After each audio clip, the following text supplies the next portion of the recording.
Alright guys, just a quick update. This was a pain in the ass. This turn up this fan. This elbow, right, a 60-degree elbow with this T-bolt clamp barely fits into the mouth of the intercooler here, which I also have set up, by the way. Cool bracket right there for the intercooler. Had to use some of this to go ahead and grease up the inside of that pipe to get it to fit. I was fiddling with that for like probably a good 30 minutes, so learning new things here. And also I got to fit this long pipe, and it goes underneath the overflow tank, and it's poking out right here. So yeah, we're getting some stuff done. We're gonna finish up this cold side piping, at least on this side tonight. So yeah, just a little update for you guys. Well, back to the old grind. Well, back to the old grind.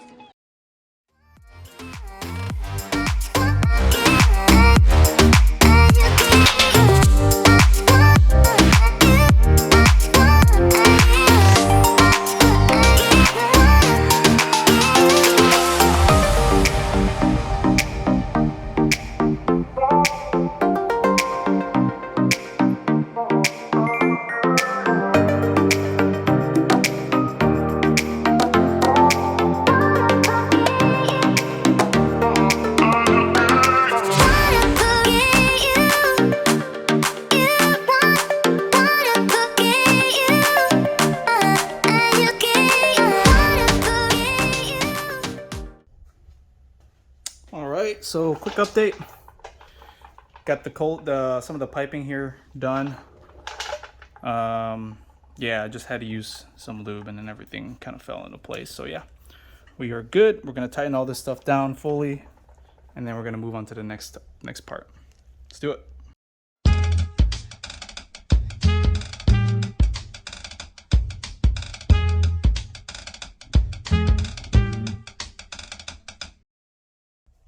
What's going on, guys? Just a quick side clip here for you.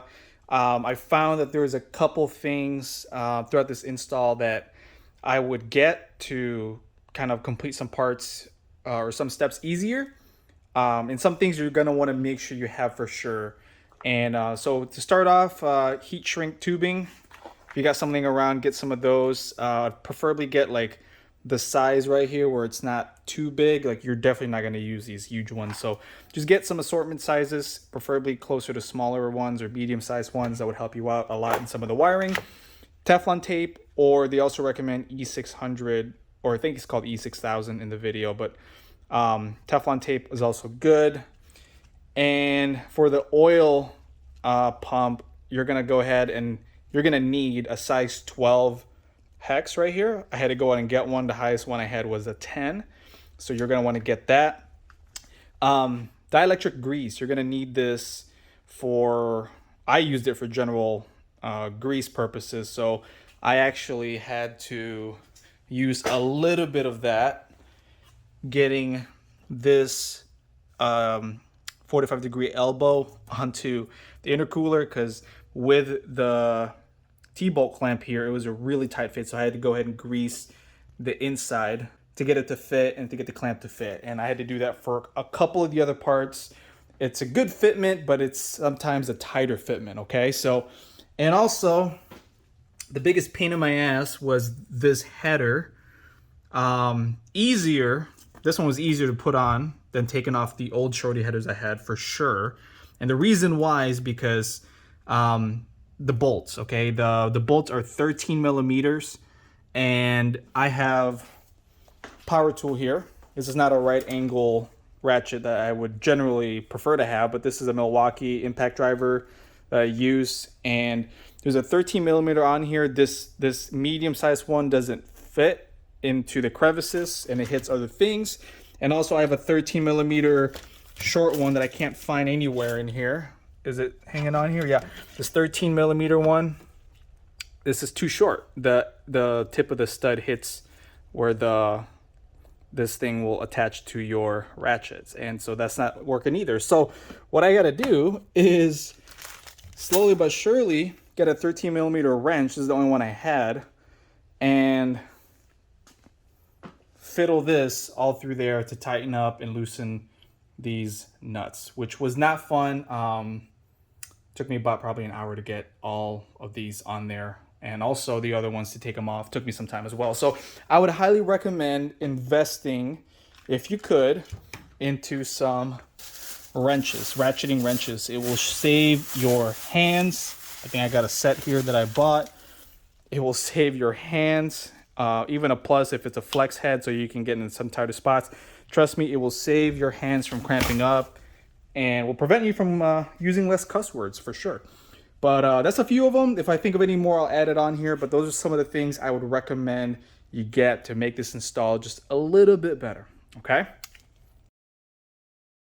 All right. Last couple of things that you also want to have that's going to help you, or you're going to need, is some rubber vacuum caps, and you're going to need those for capping off this part right here, the check valve, I believe is what it's called. You're going to want that to cap that off. So if you don't have one laying around, you're going to want to get some.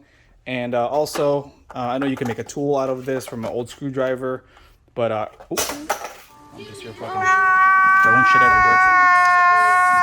You're going to want to get one of these, a lock and tie tool, to close up some of the band clamps, I think is what they're called, on the exhaust wrap. So I got this from Advanced Auto. You can make these out of a screwdriver by, if you see that there's a slit in the middle, just taking a screwdriver and cutting a slit in the middle. It does the same thing pretty much. But I figured just to buy this because I don't have any cutters right now to make that screwdriver turn into that. So that's a couple things that I would add to your list to get that it's going to help you install this.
Years later.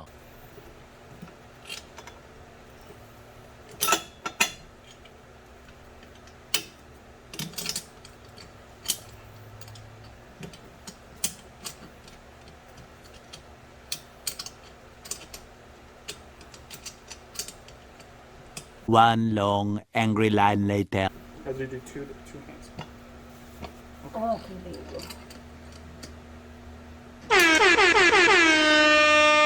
Bakit hindi mag-close?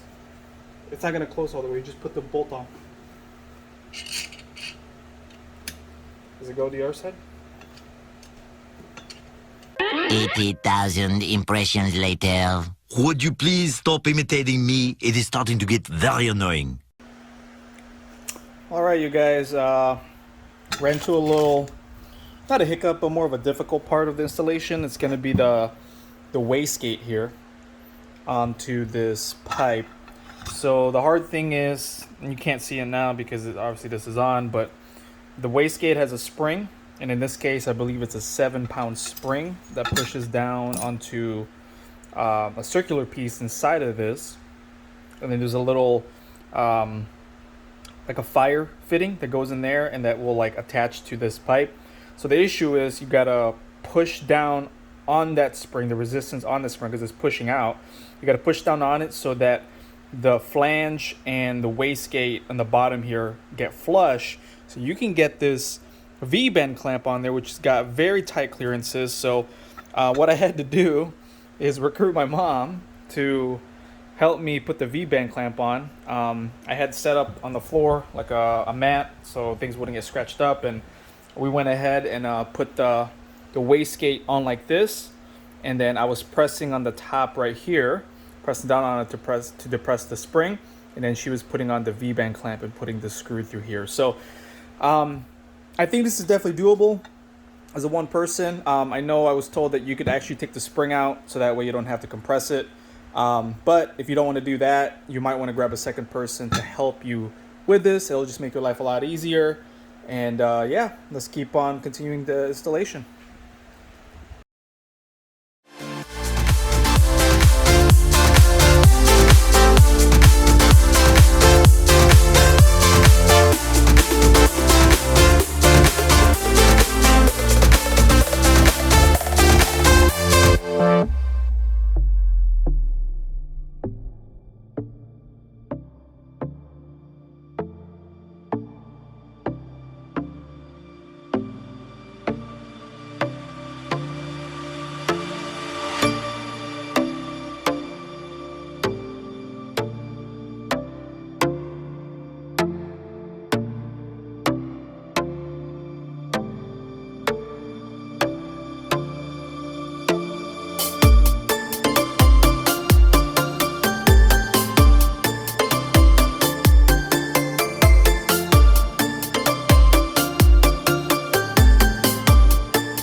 Alright guys, since I am doing this solo mainly, you're gonna have to get creative with installation of a couple things. So what I've got here is the passenger side shorty headers, and I've connected this pipe.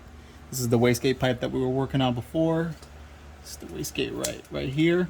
So connected that to that loosely, and then we had to go ahead and get this connection installed here.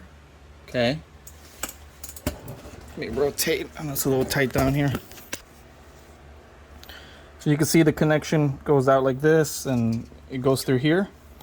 So you got to get a little creative if you're one person party. So what I've did to help me hold it up, because I couldn't really get this V-bend clamp on without having something or someone hold this up, I went ahead and zip tied a small zip tie to this line here, and then I put a bigger one on this end to help hold this up. And then I grabbed some extra jack stands, put it underneath right here, so that way this side would be lined up. And then I just did the same thing on this side, when zip tied that there, so it would hold it kind of level to this, and I'd use my left hand to kind of line it up and then get this clamped in on there. So yeah, just a little couple tips for you guys. You have to get a little creative with doing this kind of stuff. So now we're gonna go ahead and install another pipe onto this guy right here, and we're gonna connect into the header on this side. Let's get it.